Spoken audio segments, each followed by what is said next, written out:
त्याला शास्त्रीय रूप देऊन त्याच्यातून अधिकाधिक काय सिद्ध करता येईल हा प्रश्न वेगळा आहे, पण मी अगदी प्राथमिक स्तरावरच बोलतोय. आपल्याला जर खुलासा हवा असेल तर आपण 4थ्या अध्यायात जाऊन बघा, पुष्कळ यज्ञांचा विचार आला. सांगायचा तो नाहीये. ज्ञानेश्वर महाराज याला वाग्यज्ञ म्हणतात. कोणता वाग्यज्ञ आहे? पसायदान हा वाग्यज्ञ नाही आहे. पसायदान मागण्याच्या पूर्वी सांगितलेली ज्ञानेश्वरी हा वाग्यज्ञ आहे. आणि ही याला वाग्यज्ञ म्हणतात कारण ज्ञानेश्वर महाराजांनी हे स्पष्ट केलंय आधीच्या ओवीमध्ये, किंबहुना तुमचे केले धर्म कीर्तन हे सिद्धी नेले. हे तुम्ही केलेलं आहे, हे मी केलेलं नाही. मला गीता सांगण्याचा अधिकार तुम्ही दिला, गीता सांगण्याची आज्ञा तुम्ही दिली. माझ्याकडून गीतेवरचं भाष्य यथार्थतेनं आपल्या कृपेनं व्यक्त झालेलं, आणि त्यामुळे हा ग्रंथ जरी माझ्या मुखातून निघालेला असला तरी तुमच्या कृपेतून आलेला असल्यामुळे हा तुमचा तुम्हाला मी देतो आहे, म्हणून मी केलेला वाग हा यज्ञ होतो आहे. त्याच्यात माझं काही नाही आहे, मी काही करत नाही आहे. माझ्या कर्तृत्वाचं सामर्थ्य याच्यामध्ये कुठेही दिसलेलं नाही आहे. कारण जिथे जिथे मी बोललोय तो निवृत्ती दास म्हणून बोललोय, मी ज्ञानदेव म्हणून बोललेलो नाही आहे. त्यामुळे हा यज्ञ आहे. आपल्याकडे यज्ञाची आपण जेवणाला सुद्धा रोज यज्ञ म्हणतोय. उदर भरण नोहे जाणी जे यज्ञ कर्म म्हणतोय. हे यज्ञ कर्म काय आहे? जेवण करणं याला सुद्धा यज्ञ. कितीतरी असं पृथ्वी रूपी कुंडामध्ये पर्जन्य रूपी हवीर द्रव्य पडणं आणि त्याच्यातून उत्पन्न होणारं पीक ही शेती करणं याला सुद्धा शास्त्र यज्ञ म्हणतं. शेती करणं यज्ञ आहे. आपण नोकरी करतो यज्ञ आहे. पण यज्ञ म्हटल्यानंतर त्याच्या पावित्र्याची जी कल्पना आपल्याला येते त्या पावित्र्यासह ती कृती झाली तर तो यज्ञ आहे. नाहीतर ते मारुतीराय असं सांगतात रामायणामध्ये गमतीनं, हे काय वाल्मिकी रामायणात आलं नाही की हे सीता शुद्धी करता संशोधनाकरता जेव्हा लंकेमध्ये गेले तेव्हा पहाटेच्या वेळेला सीतेचं शोधन करत असताना सीता मातोश्रींचं घराघरावर फिरले आणि प्रत्येक घरामध्ये तो राक्षस वैश्वदेव करताना दिसला. वैश्वदेव यज्ञ तो अन्न संस्काराचा भाग आहे, आता काही कळायचं कारणच नाही. वैश्वदेव करताना दिसला. मग वैश्वदेव झाला की काकबली असतो, गोग्रास असतो, अतिथी करता घराबाहेर थांबावं लागतं. मग ते राक्षस काय करायचे असं गमतीनं सांगतात जुने हरिदासी लोक, की म्हणे काकबली टाकण्याकरता म्हणून हातामध्ये थोडा भात एका पत्रावळीच्या पानावर ते घेऊन यायचे आणि कावळ्या करता म्हणून ते अन्न ठेवायचं. कावळ्या करता म्हणून त्याला काकबली म्हणतात. मग तो राक्षस यायचा, मारुतीराय वरून बघायचे, तो आपला काकबली असा ठेवायचा आणि तो काकबली खाण्याकरता कावळा आला की राक्षस कावळ्यालाच पकडायचा आणि खायचा. त्यामुळे काकबली हा शब्द षष्ठी तत्पुरुष समासाने घ्यायचा आहे. त्या कावळ्याला दिलेला बळी नाही, कावळ्याचा घेतलेला बळी, त्याला म्हणायचं काकबळी. असं होतं ते चतुर्थी करायचीच नाही, त्याची षष्ठीच करायची.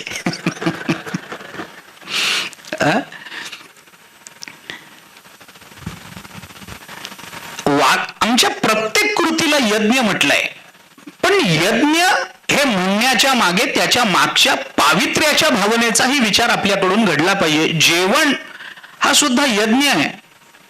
पण टीव्ही बघत, मोबाईल बघत तुम्ही यज्ञ करता का?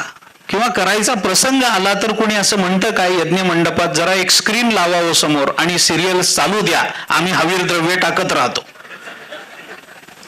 असं म्हणाल का तुम्ही? मग हे काय? त्याच्यातली पावित्र्याची भावना जर नष्ट होणार असेल तर प्रकृती बिघडणं हा परिणाम भोगावा लागणार आहे. यज्ञ त्या पवित्र भावनेने स्वीकारला पाहिजे. असो तो प्रश्न स्वतंत्र, पण हा वाग्यज्ञ मी केला. ज्ञानेश्वर महाराज म्हणतात माझ्याकडून करवून घेतला गेला. विश्वात्मक देवाच्या संबंधानं तो केला, विश्वात्मक देवाने माझ्याकडून करून घेतला. त्यामुळे विश्वात्मक देवाजवळ माझी ही प्रार्थना आहे की या वाग्यज्ञाने आपण संतुष्ट व्हा. येणे वाग्यज्ञे तोषावे आणि तोषोनी मज द्यावे. की किती बारीक सूत्र आहे. ज्ञानेश्वर महाराजांचा संकेत हा आहे की ज्याच्याकडून आपल्याला मागायचं असतं त्याला आधी संतुष्ट करावं लागतं, आणि संतुष्ट झालेल्याने, संतुष्ट चित्ताने आपल्याला दिलं तर ते पसायदान होतं. असंतुष्ट चित्ताने, आपल्याकडे संस्कृतात एक म्हणच आहे, अव्यवस्थित चित्तानाम प्रसादोपी भयंकरहा असं म्हणतात. अव्यवस्थित चित्तानं दिलेला प्रसाद सुद्धा भयंकर असतो. माणसानं संतुष्ट चित्तानं द्यावं, संतुष्ट चित्तानं मागावं. ज्ञानेश्वर महाराज पसायदान मागतात, माझं द्यावे म्हणतात आणि संतुष्ट होऊन द्या म्हणतात.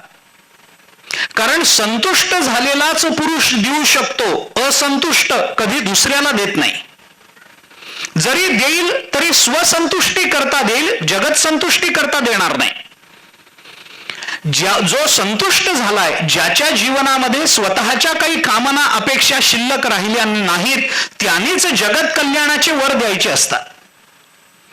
आमच्या जीवनाची अपूर्णता अजून जर शिल्लक राहिलेली असेल तर आम्ही जगत कल्याणाकरता प्रयत्न करणं म्हणजे व्यर्थ आहे. महाभारताने एके ठिकाणी असं म्हटलंय की अधिकार नसणाऱ्या शिष्याला जर कोणी गुरु तत्वमसी महावाक्याचा उपदेश करत असेल तर तो त्याला ज्ञान देत नाहीये, तो त्याला नरकात लोटून देतोय. काय उपयोग आहे त्याचा? याकरता म्हणून आधी संतुष्टता आली पाहिजे. वाग्यज्ञ तोषावे आणि तोषोनी मज द्यावे, मग मला तुम्ही ते द्या. मागणाऱ्याला सुद्धा एक अधिकार असावा लागतो आणि देणाऱ्याला सुद्धा एक अधिकार असावा लागतो. असं आहे. ज्ञानेश्वर महाराजांनी जे मागितलं त्याच्यात त्यांच्या वैयक्तिक जीवनाकरता कोणतीही मागणी नाही आहे. खळांची व्यंकटी सांडो व्यक्तिगत जीवनात नाहीये, किंबहुना सर्व सुखी व्यक्तिगत जीवनाकरता नाहीये. हे सगळं सगळ्या जगताच्या कल्याणाकरता आहे. असं आहे. त्याच्यामध्ये एक सूत्र आहे, साधं सांगून जातो मी आपल्याला.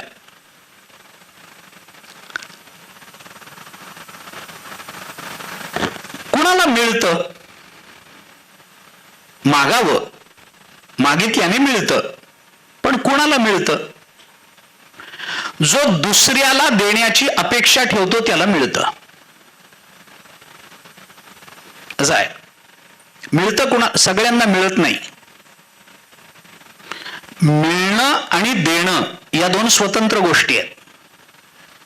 दुसऱ्याला देण्याची वृत्ती असणाऱ्यांना मिळतं. आणि ते संस्कृतामध्ये एक वचनच आहे, नादत्तम उपतिष्ठते असं म्हणतात. नादत्तम उपतिष्ठते, दिल्याशिवाय या जगतामध्ये मिळत नाही. काहीतरी त्या कालिदासाचं वचन आहे, उपानहम मया दत्तम जीर्ण कर्ण विवर्जितम तत्पुण्येन गजारूढ नादत्तम उपतिष्ठते असं त्या भोजराजाच्या संबंधात कालिदासाने म्हटलंय. ते उन्हाळ्याचे दिवस होते, वैशाख मास आलेला होता. सूर्य दुपारी 12 वाजता आग ओकत होता, खालून माती तापलेली होती. आणि अशा वेळेला कालिदासांना राजदरबारात जाण्याचा काही प्रसंग निर्माण झाला. म्हणून भर उन्हामध्ये कालिदास बाहेर पडले. रस्त्याने जाताना त्यांना एक अतिशय म्हातारा मनुष्य दिसला, जो कमरेत वाकलेला, 90च्या घरात पोचलेला, अंग सगळं सुरकुतलेलं, उन्हाने तांबडा तांबडा झालेला. मातीमध्ये एक पाऊल पडलं की त्या ज्या वेदना त्याला व्हायच्या त्या वेदना त्याच्या डोळ्यातून दिसायला लागल्या. डोळ्यातून पाणी येत होतं. डोक्यावर छत्री नाही, पायामध्ये चप्पल नाही, आणि वातावरण तर इतकं तापलेलं आहे. तो जाताना बघितला, कालिदास कवी आहेत, संवेदनशील अंतःकरण आहे, त्यामुळं अंतःकरण द्रवलं.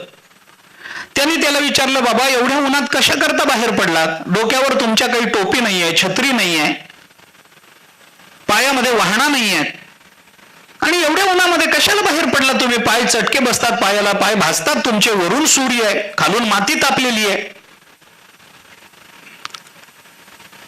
कशा करता बाहेर पडला? त्यांनी सांगितलं, अरे काय कोणी हौसेने बाहेर पडतं का एवढ्या उन्हामध्ये? काम आहे, काही जायचंय. कालिदासांना वाईट वाटलं. त्यांनी आपल्या पायातली चप्पल काढली आणि त्या म्हाताऱ्याला देऊन टाकले. म्हणे बाबा एवढी चप्पल घालान जा, निदान पायाला काहीतरी कमी भासतील तुमचे. त्याही म्हाताऱ्या माणसाला ते बरं वाटलं. त्याने कालिदासांची चप्पल घेतली, ते निघून गेले. आता अडचण अशी झाली, यांनी आपली चप्पल त्याला दिल्यामुळे यांचे पाय भाजायला लागले. हे राजकवी आहेत, पालखीतून फिरणार आहेत, यांना कुठे शेतात काम करून माहिती होतं. यांचे पाय भाजायला लागले. मग आता काय करावं? आता लवकर जाऊ दे, पाय भाजतात ना, लवकरात लवकर दरबारात पोचावं म्हणून वेगाने सावली बघत बघत बघत वेगाने कालिदास दरबाराकडे निघाले. तेवढ्यात भोजराजाचा माहूत भोजराजाच्या हत्तीला स्नान घालून मागून येताना त्याने त्या दिसला. त्या माहूताने बघितलं, समोर कालिदास आहेत, राजकवी आहेत आणि अनवाणी आहेत, एवढ्या उन्हामध्ये कुठे चालले? त्या माहूताने हाक मारली, ओ कविराज थांबा. कालिदास एकदम सावलीला थांबले. म्हणजे का रे बाबा, कशा करता थांबवलं? त्यांनी सांगितलं, एवढ्या उन्हामध्ये कुठे चालला? म्हणलं तू कशाला, तुला चौकशा पाहिजे? चाललोय दरबारामध्ये. तो म्हणला मला त्याच्याबद्दल नाही, तुम्ही जा, पण अनवाणी चाललाय, दरबारात चालला असाल तर मी हत्तीला घेऊन दरबारातच चाललोय, कशा करता पाय भाजून घेता? हत्तीवर बसा ना, मी घेऊन जातो तुम्हाला. कालिदासाला तेही बरं वाटलं. जवळ त्याने हत्ती आणला, बसवला, हे हत्तीवर चढले. भोजराजाची सोन्याची अंबारी भोजराजाच्या गाद्यांवरती कालिदास वर जाऊन बसले. बरं वाटलं, पाय भाजायचे थांबले. वरून अंबारी असल्यामुळे वरूनही काही आता भाजायची शक्यता नाही. राजगादीवर बसले, निघाले. तेवढ्यात उन्हाळ्यामध्ये दुपारी आपल्या प्रजेची काय अवस्था होते हे बघायला भोजराज घोड्यावर बसून समोरून आले. त्यांनी बघितलं, हत्ती आपलाय, हत्तीवरचं निशाण आपलंय, अंबारी आपली आहे, आणि आपल्या जागेवर कोण बसलं? राजाची जागा आहे, कोणाच्याही जागेवर कोणालाही बसता येत नाही, बसूही नाही. एकदम राग आला. थोडस जवळ जाऊन बघितल्यानंतर कालिदास दिसले. मग वाटलं ठीक आहे, म्हणजे कोणाच्याही जागेवर कोणी बसू नये हा नियम जेवढा खरा आहे ना, तेवढं कोणाच्याही जागेवर विद्वानांनी बसलं तर त्याला वाईट वाटू नये हेही तेवढंच खरं आहे. हरकत नाही, कालिदास आहेत ना, हरकत नाही. मग भोजराजा घोड्यावर बसलेले खाली आणि कालिदास वर. आणि मग भोजराजाने खालून विचारलं, काय कविराज, आज आमच्या जागेपर्यंत मजल मारली, काय मनात काय? कारण विद्वान बिघडला तर काय होतं हे चाणक्याने दाखवून दिलं. त्यामुळं त्यांनी विचारलं, काय माझ्या जागेपर्यंत कशी काय पोहोचलात तुम्ही? आणि याला उत्तर देताना कालिदासाने हे म्हणून दाखवलंय, उपानहम मया दत्तम जीर्ण कर्ण विवर्जितम तत्पुण्येन गजारूढो ना दत्तम उपतिष्ठते. कालिदास म्हणाले, भोजराजाने विचारलं, माझ्या जागेवर कसे काय, हत्तीवर कसे काय पोचलात? माझ्या हत्तीवर, माझ्या अंबारीत असे कसे पोचलात? भोजराजाने सांगितलं, उपानहम मया दत्तम. उपानहम म्हणजे पायातली चप्पल, पायातल्या दोन्ही चपला. उपानहम मया दत्तम, मी देऊन टाकल्या आहेत. कशा होत्या त्या चपला? जीर्ण, वापरलेल्या होत्या. कर्ण विवर्जित, अंगठा तुटलेला, जीर्ण झालेल्या माझ्या चपला मी त्या म्हाताऱ्याला देऊन टाकल्या. तत्पुण्येन गजारूढो, तेवढंच पुण्य मला प्राप्त झालं, मी हत्तीवर येऊन बसलो. का? कारण नादत्तम उपतिष्ठते, या जगतामध्ये दिल्याशिवाय मिळत नाही. या जगतामध्ये त्यालाच मिळतं ज्याच्या अंतःकरणात देण्याची प्रवृत्ती आहे, आणि तोच देतो ज्याला प्रामाणिकपणानं दुसऱ्याला देण्याकरता मिळालेलं आहे याची जाणीव असते. याकरता म्हणून मी हे का सांगितलं आपल्याला, ज्ञानेश्वर महाराजांचं मज द्यावे हे त्यांच्याकरता नाहीच आहे, आणि त्यांच्याकरता नाही म्हणूनच येणे वरे ज्ञानदेव सुखिया झाला हे बोलण्याचं धाडस आहे. नाहीतर हे बोलणं सुखिया झाला हे कोण बोलून दाखवतं? ही शक्यता नाही ना. म्हणून पसायदानामध्ये ज्ञानेश्वर महाराजांनी मागणं मागितलं. काय मागणं अपेक्षित आहे, काय मागायचंय? तुम्ही मला हे पसायदान द्या, ठीक आहे, पण काय द्या आणि हे काय द्या हे सांगताना मागताना ज्ञानेश्वर महाराजांनी जे मागितलं ती साधन परंपरा आपण डोळ्यासमोर ठेवा. मी शेवटपर्यंत जाणारच आहे, पण या दोन ओव्या जे खळांची व्यंकटी सांडो तया सत्कर्मी रती वाढो, भूता परस्परे पडो मैत्र जीवाचे, दुरितांचे तिमिर जावो, विश्व स्वधर्म सूर्ये पाहो, जो जे वांछील तो ते लाहो. प्राणिजात 6 मागण्या आहेत. या 6ही मागण्या मानवी जीवनाची धन्यता करण्यासाठी सूत्रबद्ध अशा साधन परंपरेची ही मागणी आहे. आवश्यक त्या मागण्या ज्ञानेश्वर महाराजांनी केल्या आहेत.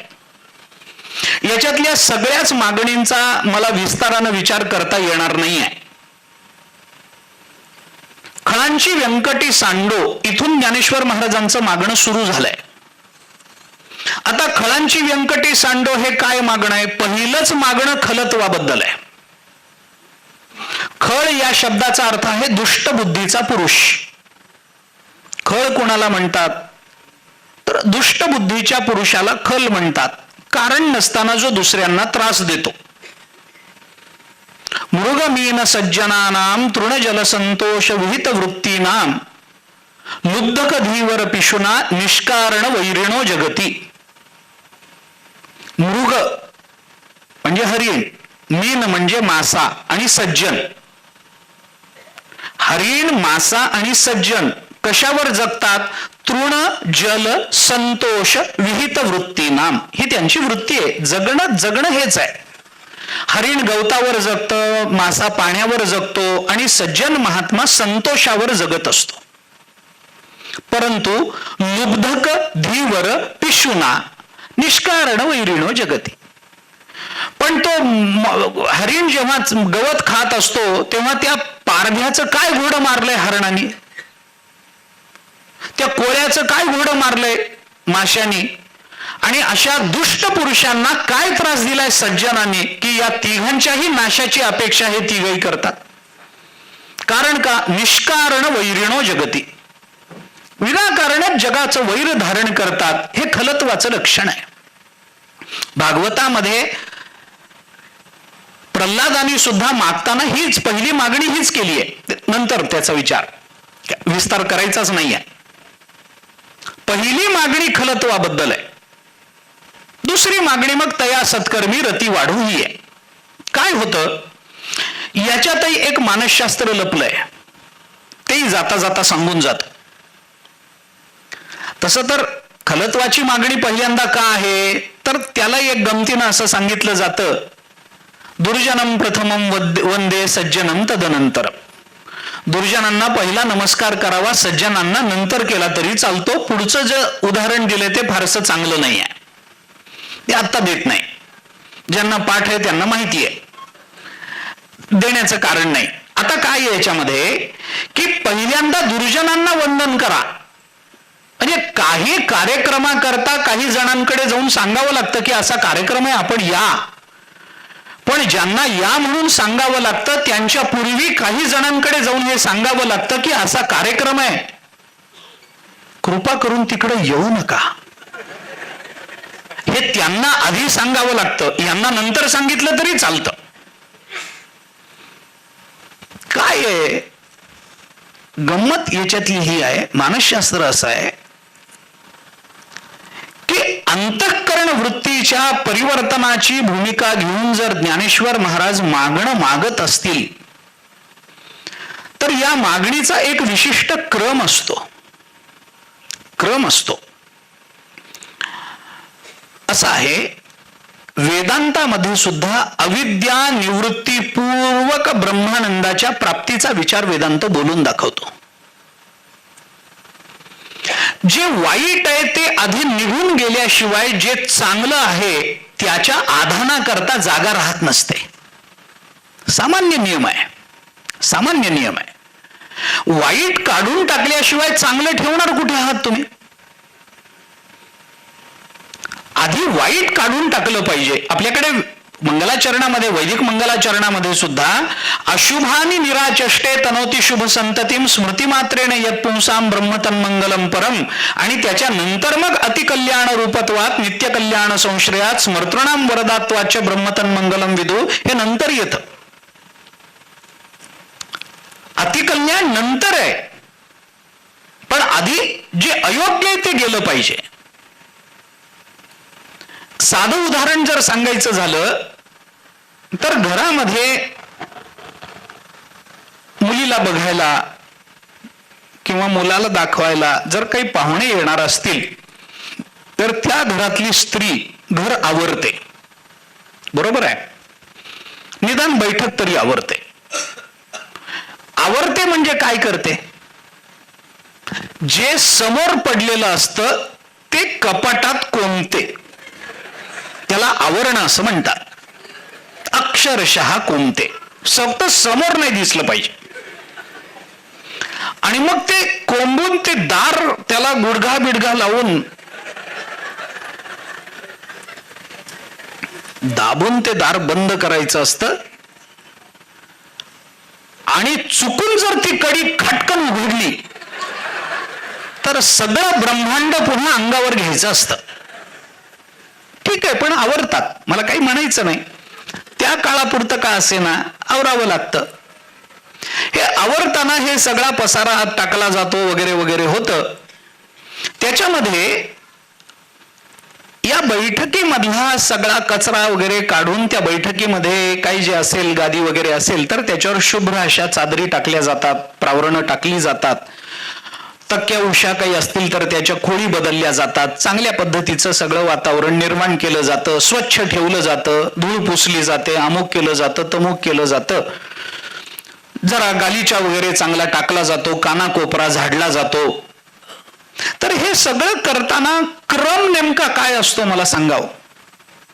आधी झाडून घेऊन मग गालीचा टाकायचा असतो का आधी गालीचा टाकून मग झाडायचं असतं?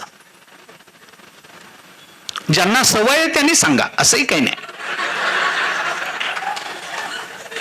काय करावं लागतं? आधी झाडून मग गालीचा टाकणं हा क्रम बरोबर आहे का आधी गालीचा टाकून मग झाडणं हा क्रम बरोबर आहे?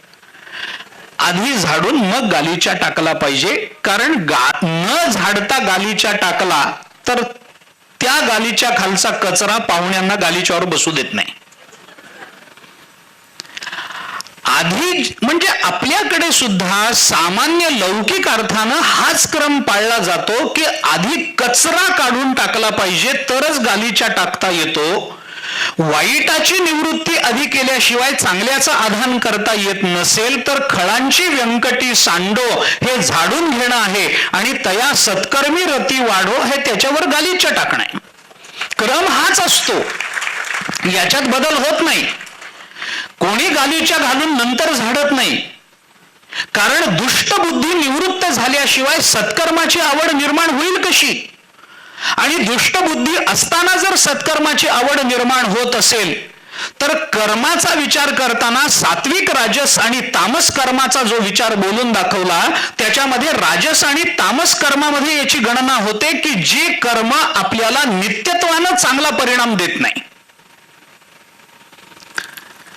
आपण काल बोललो ना, एखादं कर्म मनुष्य जेव्हा दाखवण्याकरता करत असतो तेव्हा त्या कर्माचा परिणाम चांगला नाही, कारण ते टिकणारच नसतं, ते दाखवण्याकरताच असतं, त्याचा उपयोग होतच नसतो तशाही अर्थाने. त्यामुळं कुठेतरी अंतःकरणातली ती दुष्टबुद्धी निवृत्त झाली पाहिजे, कुठेतरी हे वाईट आहे ते केलं पाहिजे. कारण दुष्टत्व ठेवून सत्कर्म या गोष्टी सिद्ध होत नाहीत. जर दुष्टतेची तीव्रता असेल तर सत्कर्म सत्कर्म राहणार नाही. आणि सत्कर्म इतकं तीव्र आपण पहिल्यांदाच करू शकत नाही की ज्या सत्कर्मातून आमची दुष्टबुद्धी निवृत्त होईल. सत्कर्माच्या तीव्रतेतून दुष्टबुद्धीचं निवारण हे एका क्षणात माणसाकडून होऊ शकत नाही, ते करणं अशक्य आहे. याच्याकरता म्हणून पहिल्यांदा खळांची व्यंकटी सांडो आणि मग सत्कर्मी रती वाढो. खळांची व्यंकटी सांडो हे खळ कोण आहेत? जे दुसऱ्याला त्रास देतात, निष्कारण त्रास देतात, त्यांना खळ म्हणतात. त्यांची व्यंकटी सांडावी. आता व्यंकटी हा शब्द सुद्धा बऱ्याच वेळेला आपण वाकडेपणा या अर्थाने घेतो. एक अर्थ त्याचा बरोबरही आहे. खळांची व्यंकटी सांडावी म्हणजे खळांचा वाकडेपणा सांडावा. मग खळ कोण आहे? जो वाकडा आहे तोच खळ आहे ना. वाकडेपणा, खल या शब्दामध्ये वाकड्या बुद्धीचा पुरुष हाच अर्थ अभिप्रेत आहे. त्याची व्यंकटी सांडावी, वाकडेपणा सांडावा, एक अर्थ आहे. व्यंकटी शब्दाचा दुसरा एक अर्थ परंपरेनं सांगितला जातो, ती म्हणजे बुद्धी. व्यंकटी शब्द बुद्धी या अर्थाने बऱ्याचदा वापरला जातो. त्याची कारण सोडून द्या. व्यंकटी या शब्दाचा अर्थ जर वाकडेपणा असेल तर व्यंकटेश शब्दाचा अर्थ काय? व्यंकटेश वाकडेपणाचा ईश,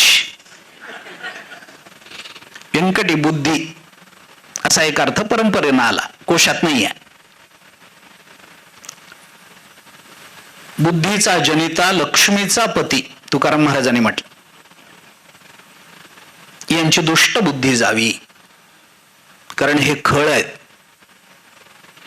खळांची निवृत्ती झाल्याशिवाय जो जे वांछील तो ते लाहो अर्थ नाही. खळांची दुष्टबुद्धी गेल्याशिवाय स्वधर्माचा सूर्य दिसणार नाहीये. खळांच्या दुष्टबुद्धीच्या निवृत्तीशिवाय सत्कर्माची आवड नाही राहणार. सत्कर्म ही अगतिकता होईल कदाचित दुष्टबुद्धीच्या पुरुषांकरता, पण आवडीचं सत्कर्म हे होणार नाही. होता परस्परे पडो मैत्र जीवाचे, हे जीवाचं मैत्र निर्माण व्हायचं असेल तर खलत्व अंतःकरणात शिल्लक ठेवून चालणार नाही. याच्याकरता ती दुष्टबुद्धी निवृत्त झाली पाहिजे. जे खळांची व्यंकटी सांडो पहिलं मागणं हे आहे. आता हे खळ काय, कसे? आमचे आजोबा गमतीनं असं सांगायचे की या खळामध्ये सुद्धा प्रकार असतात. एक खल आहे, दुसरा खलोत्तम आहे आणि तिसरा खलेश्वर आहे, असं गमतीनं ते सांगायचे. मला मिळालं पाहिजे, इतरांचं काही हो, हा खळ आहे.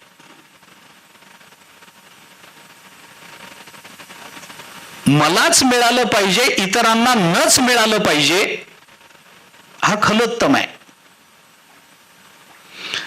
मी मेलो तरी चालेल पण त्याला मिळू देणार नाही, हा खलेश्वर आहे. थोडक्यात ते एक सुभाषित आहे, कथा आहे, तेवढी सांगतो म्हणजे खलेश्वर म्हणजे काय आपल्याला कळेल. एक मनुष्य एके दिवशी संध्याकाळच्या वेळेला निर्जन अरण्यामध्ये जाऊन बसला. तिथून एक पांथस्थ चालला होता. त्या पांथस्थाने त्याच्याकडे बघितलं आणि त्यांनी त्याला विचारलं, बाबा कस्तुवम भद्र, कोण आहेस तू? त्यांनी सांगितलं, खलेश्वरोहम, मी खलेश्वर आहे. वने किम घोरे वने स्थीयते, या घोरवनामध्ये कशा करता बसून राहिला? त्यांनी समजून सांगितलं. त्याला माहिती होतं निर्जन वन आहे, वाघ सिंह येतात, भीती असते, संध्याकाळची वेळ आहे, रात्रीच्या वेळेला हिंस्त्र श्वापद बाहेर पडतात, तुम्ही इथं कशा करता बसलात? तुम्ही रस्ता चुकला असाल तर माझ्या बरोबर चला. तुम्हाला जर कुठे मुक्कामाची व्यवस्था नसेल तर माझ्या घरी मुक्काम करा, पण इथे बसून राहू नका. आता थोड्या वेळात सूर्यास्त होईल, वाघसिंह बाहेर पडतील, तुम्हाला त्याचा त्रास होईल. कशा करता इथे बसतात? चला पटकन चला, म्हणजे आपण लवकरात लवकर संध्याकाळ व्हायच्या आत हे अरण्य पार करू, पुढे जाऊ. चला, कशा करता बसलात? तर म्हणलं नाही, इथेच बसलो, मुद्दामच बसलो. म्हणून कशा करता? अहो वाघसिंह येतात, खातील. तर म्हणाला त्याच्याकरताच बसलोय. त्याने विचारलं, तुम्हाला काही जीवनात समाधान नाहीये का? आत्महत्येचा विचार करताय? तो म्हणला नाही नाही, आत्महत्या करावी एवढा पळपुटा नाहीये मी.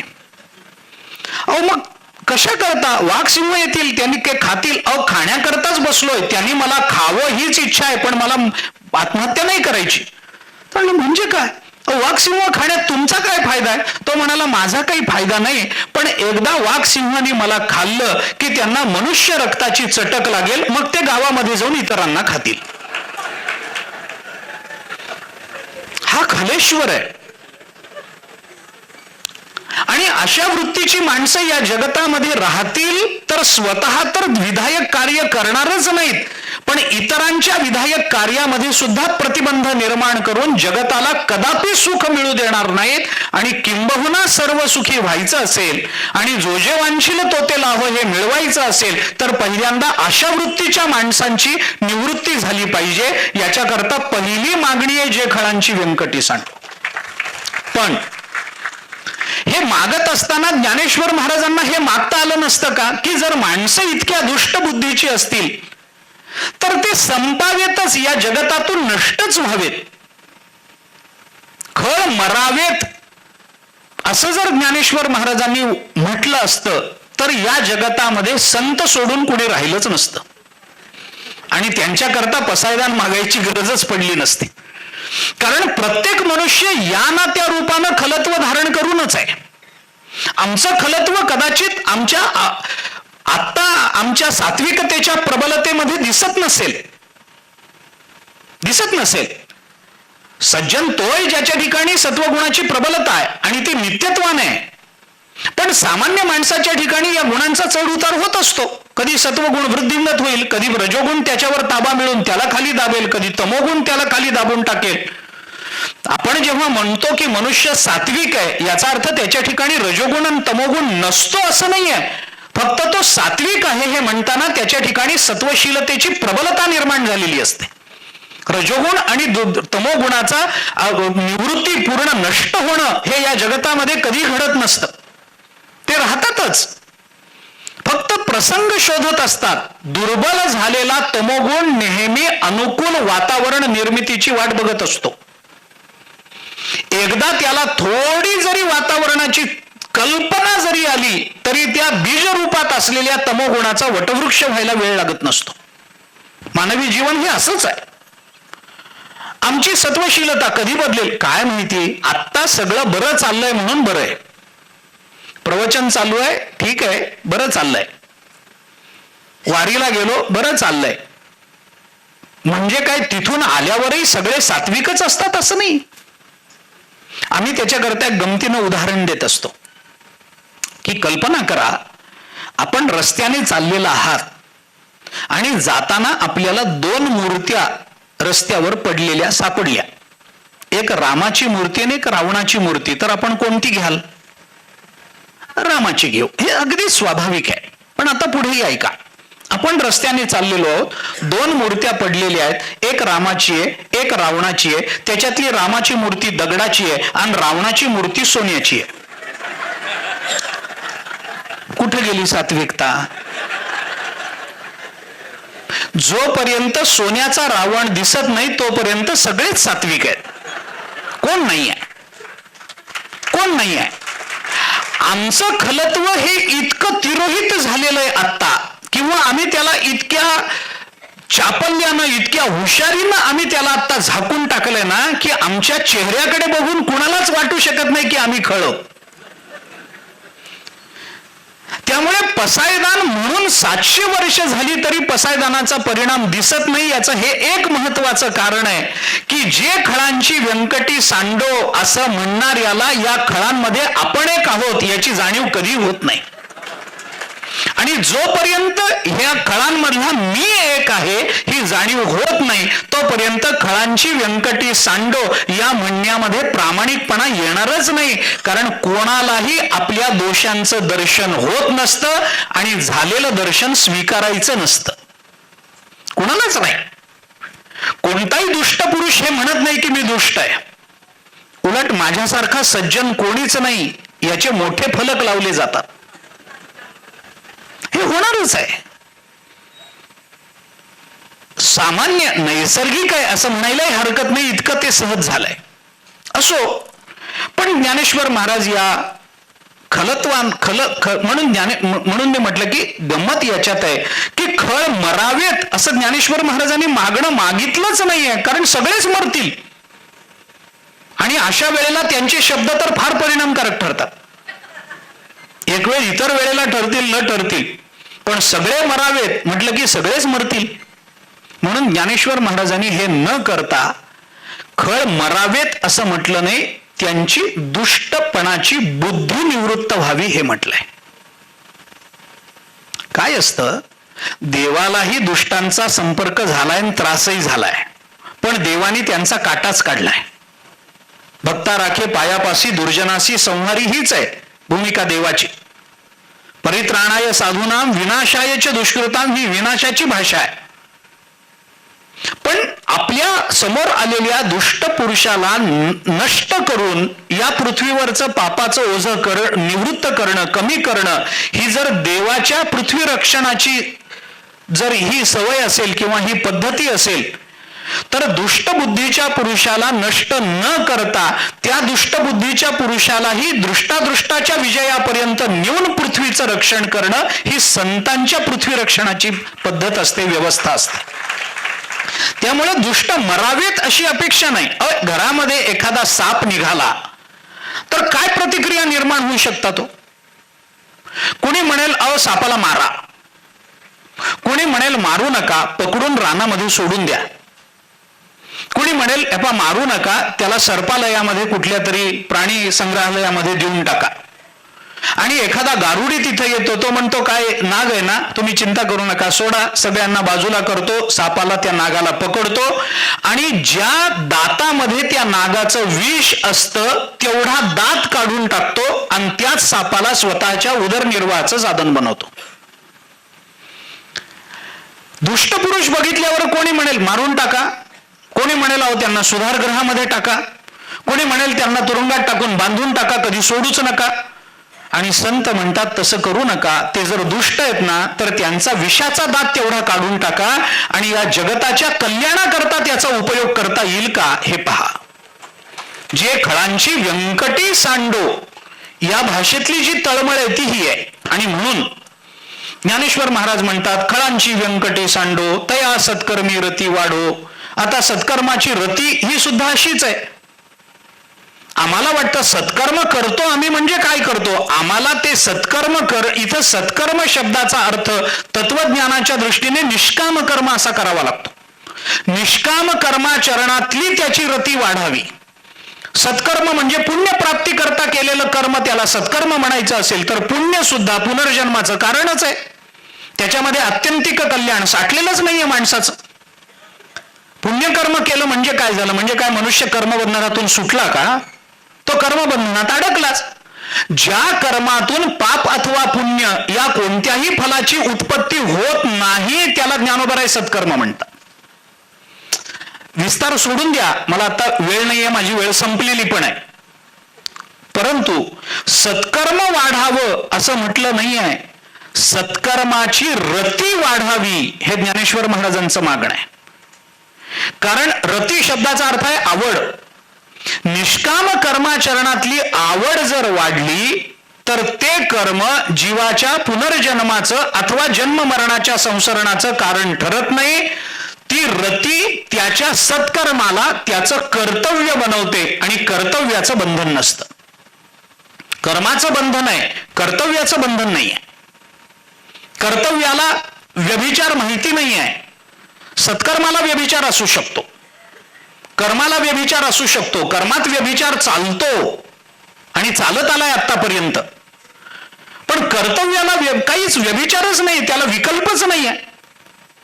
मी दान करू की नको हा विकल्प असू शकतो, पण मी आई वडिलांना सांभाळू का नको याला काही विकल्प आहे का? याला काय विकल्प आहे? काही विकल्प नाही आहे. हे कर्तव्य आहे. हे कर्तव्याला विकल्प नसतो. म्हणून जोपर्यंत निष्काम कर्माचरणाची आवड निर्माण होत नाही तोपर्यंत आवडीनं केलेलं कोणतंही कर्म हे आपल्याला ओझं ठरत नाही. नाईलाजानं केलेलं प्रत्येक कर्म जीवनावर ओझं आहे.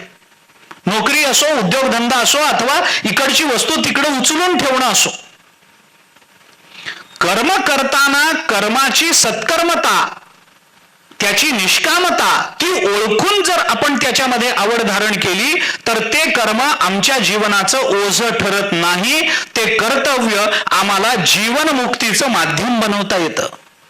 याकरता म्हणून ज्याच्या अंतःकरणातली दुष्टता निवृत्त झालेली आहे त्याचीच सत्कर्मामध्ये आवड वाढती राहावी. रती वाढो हा शब्द आहे. आवड वाढती पाहिजे. आणि असं जर होत असेल तर भूता परस्परे पडो मैत्र जीवाचे. त्याचं दुरिताचं तिमिर जावं. हे सगळं विस्तारानं सांगणं शक्य नाहीये. पापाचा अंधार निवृत्त व्हावा. अंधार असा निवृत्त होत नाही, पाप निवृत्त होत नाही, ते भोगाशिवाय निवृत्त होणार नाही. त्याच्याकरता त्याची बीज कशात आहेत ही ओळखावी लागतात. मनुष्याकडून ज्ञानेश्वर महाराजांनी 17व्या अध्यायामध्ये माणसाकडून निंद्य कर्म का घडतं याची 3 कारणं सांगितली. अज्ञान प्रमादादिकी प्राक्तनही सदोखी निंद्यत्वाच्या सर्व विखी खिळले जे. अज्ञान, प्रमाद आणि सदोष प्रारब्ध यामुळे माणसाकडून निंद्य कर्म घडतं. प्रारब्धाचा संबंध जरी फलाशी असला तरी प्रारब्ध 2 रूपाचं असतं. एक कर्म प्रवृत्त प्रारब्ध असतं आणि दुसरं फलप्रवृत्त प्रारब्ध असतं. असे प्रारब्धाचे 2 प्रकार आहेत कर्म विपाकामध्ये. तो स्वतंत्र विषय. पण काही कर्म अशी असतात की जी आम्हाला कर्मात प्रवृत्त करतात आणि काही कर्म अशी असतात जी आम्हाला भोगात प्रवृत्त करतात. कर्म म्हणजे कर्मफल, ती भोगात प्रवृत्त करतात. मग आपण म्हणतो की नाही, काही नाही मला हे करायचंच नव्हतं पण कसं काय माझ्याकडून झालं देव जाणे. करायचं नव्हतं तर झालं कसं, याला कर्म प्रवृत्त करणारं प्रारब्ध म्हणतात. आणि आमच्या ध्यानीमनी नाही हे असं कसं आम्हाला भोगावं लागलं, याला भोग प्रवृत्त प्रारब्ध म्हणतात. माणसं बोलून दाखवतात पण ज्याच्या आता त्याच्यामध्ये पुष्कळ विचार. आमच्याकडे येऊन लोक हे अगदी म्हणजे इतक्या तळमळीनं सांगतात की गावाच्या कोणत्याही भानगडीत आम्ही पडत नाही, बघा हे आमच्या नशिबाला आलं. आम्ही काही गावाच्या आध्यात नाही मध्यात नाही, आमची ज्ञानेश्वरी आमचा गाथा आम्ही बरे, गावात मी कशात पडत नाही, कोणाच्या आध्यात नाही मध्यात नाही, आमच्या वाट्याला. मग आम्ही त्याला सांगतो बाबा या जन्मी खरंच तुम्ही कुणाच्या आध्यात मध्यात नव्हतात पण मागच्या जन्मी सगळ्यांच्या मध्यात तुम्हीच होतात म्हणून या जन्मात तुम्हाला हे भोगावं लागतं आहे. कर्मसंगतीचा परिणाम असाच असतो. कर्माची संगती फलरूपानं अशीच लावली जाते. म्हणजे फलात प्रवृत्त करणारं प्रारब्ध आणि कृतीत प्रवृत्त करणारं कर्मात प्रवृत्त करणारं प्रारब्ध अशा दोन्ही पद्धतीनं त्याचा विचार आहे. दुरिताचं तिमिर जावं म्हणजे काय व्हावं, अंधार जावा ना. तिमिर म्हणजे अंधार, पापाचा अंधार जावा. मनुष्य पाप का करतो याच्यातून त्या अंधाराच्या निवृत्तीचा त्याची बीज तिथे आहेत. आणि म्हणून मग हे असं व्हावं याच्याकरता सत्कर्मातली रती वाढली, भूतमात्रांबद्दल परस्पर मैत्र भाव निर्माण झाला की इतरांबद्दल आणि स्वकर्माबद्दल स्वपर जीवनामध्ये पापनिर्मितीची शक्यता राहत नाही. याच्याकरता सत्कर्माची आवड महत्वाची. त्याच्यातून दुरिताचं तिमिर जावं, त्याच्यातून विश्वाचा स्वधर्म सूर्य जगाने पाहावा. हा स्वधर्म सूर्य पाहणंही सोपं नाहीये. मग जो जे वांछिल तो ते लाहो प्राणीजात. आता हे सगळं मला सांगायचंच आहे पण वेळ नाही तेवढा. माझं म्हणणं एक आहे, समारोप करताना थोडासा या विषयापर्यंत येऊन करतो, उद्याचा प्रारंभही करून ठेवतो की गंमत अशी आहे की या 2 ओव्यांमध्ये ज्ञानेश्वर महाराजांनी मागितलेल्या 6 मागण्या या सोप्या आहेत काय. खळांची व्यंकटी सांडणं सोपं आहे काय. महाराजांनी म्हणावं मागावं ते खळांची व्यंकटी सांडावं. सत्कर्माची आवड, सत्कर्मात प्रवृत्तीच होत नाही तर आवड काय. ज्याच्यातून काहीच निष्पन्न होणार नाही असं कर्म करायला कोण तयार आहे, कोण करेल असं. याच्यातलं काहीही सोपं नाहीये. आणि याच्यातलं काहीही सोपं नाही हे जर आत्ता आम्हाला कळतंय तर मागताना ज्ञानेश्वर महाराजांना कळलं नसेल काय. तरी त्यांनी मागितलंच ना. आणि अवघड सांगितलेलं कोणी करत नाही. अवघड कोणी न करी सांगता सुलभ बहुता गोड वाटे, तुकाराम महाराजांनी म्हटलं. याकरता म्हणून याच्याकरता काही सोपं करता येईल का, हे सोपं कसं होईल याचा एक विचार ज्ञानेश्वर महाराजांनी केला. आणि या सगळ्या अवघड गोष्टी जर सहज व्हायच्या असतील तर त्याकरता एक विशेष मागणी ज्ञानेश्वर महाराजांनी त्याच्याकरता मागितली. त्या मागणीचा आणि या मागण्यांच्या काठिण्याचा परस्पर भावसंबंध काय आहे याचा एक विचार करून आपल्याला दृष्टादृष्ट विजय होवा वेजी इथपर्यंत ज्ञानेश्वर महाराजांचं मागणं कोणत्या भूमिकेतून जातं आणि असं मागितलेल्या मागणीला ज्ञानेश्वर महाराजांच्या सद्गुरूंनी हा होईल दान पसावो हा वर कोणत्या अर्थाने दिला याचा एक विचार आणि या मागण्यांचा थोडासा विचार उद्याच्या शेवटच्या सत्रामध्ये आपल्याला करायचा आहे. तेव्हा उद्या संध्याकाळच्या शेवटच्या सत्रामध्ये ज्ञानेश्वरीत या पसायदानाचा पूर्ण विचार झाला असं शेवटी आपण जाहीर करूया. तो झाला नाही याची मलाही कल्पना आहे, आपल्यालाही कल्पना आहे, पण सूत्र रूपामध्ये त्याची मांडणी शेवटपर्यंत उद्या करतो. आत्ता पुरता इथे थांबतो. पुंडलिक वरदे हरी विठ्ठल.